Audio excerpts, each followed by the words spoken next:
pourquoi la Belgique est-elle devenue la cible de l'État islamique de Daesh?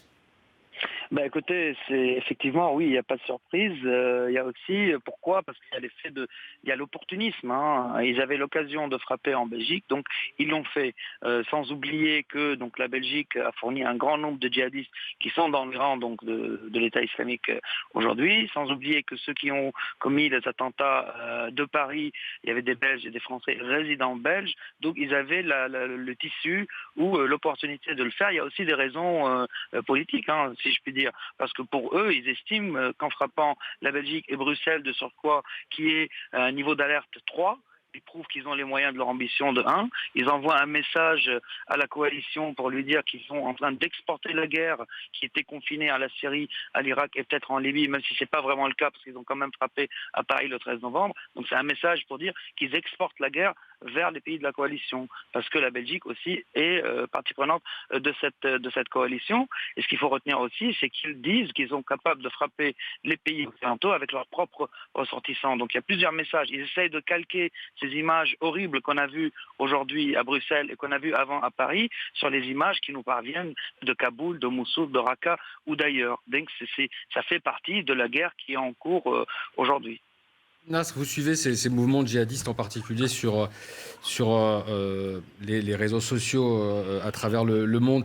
Est-ce que vous avez pu remarquer une activité particulière depuis de ces cercles djihadistes sur le web avant ou après ces attentats? Non, bah écoutez, on entend beaucoup parler de ces mouvements sur les réseaux sociaux, mais franchement, ça ne vaut rien, que ce soit avant ou après. L'État islamique a des canaux de communication bien établis, bien définis. Tant qu'il n'y a pas quelque chose qui sort de ces canaux, tout le reste, ce n'est que bruit de ce qu'on peut qualifier de fans ou de supporters du djihad et qui n'a aucune prise sur le réel, aucune conséquence sur les actions donc de l'État islamique ou d'un autre groupe. On a dit ces derniers jours que Salah Abdeslam avait commencé à parler aux enquêteurs. Visiblement, Wassim, il n'a pas dit grand-chose.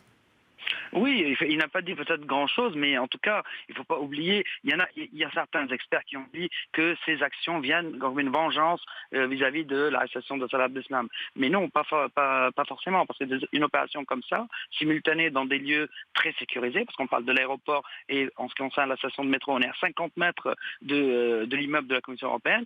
Donc non, ça a été préparé de longue date. Peut-être que l'arrestation d'Abdeslam a fait que ça a été accéléré. C'est tout. Mais en tout cas, il ne faut pas aussi oublier que ça se trouve qu'ils ont plusieurs cellules, ce qui est visiblement le cas, en tout cas, et que ces cellules ne communiquent pas entre elles. Même si l'artificier, par exemple, a fait des gilets explosifs pour les assaillants de Paris et après ceux de Bruxelles, il ne connaît pas forcément tout le monde, parce qu'ils peuvent fonctionner comme ça. Ça veut dire garder une sorte d'étanchéité entre les cellules pour que si une cellule est neutralisée, et là, par exemple, l'arrestation d'Abdeslam, les autres puissent agir et garder leur capacité de nuisance.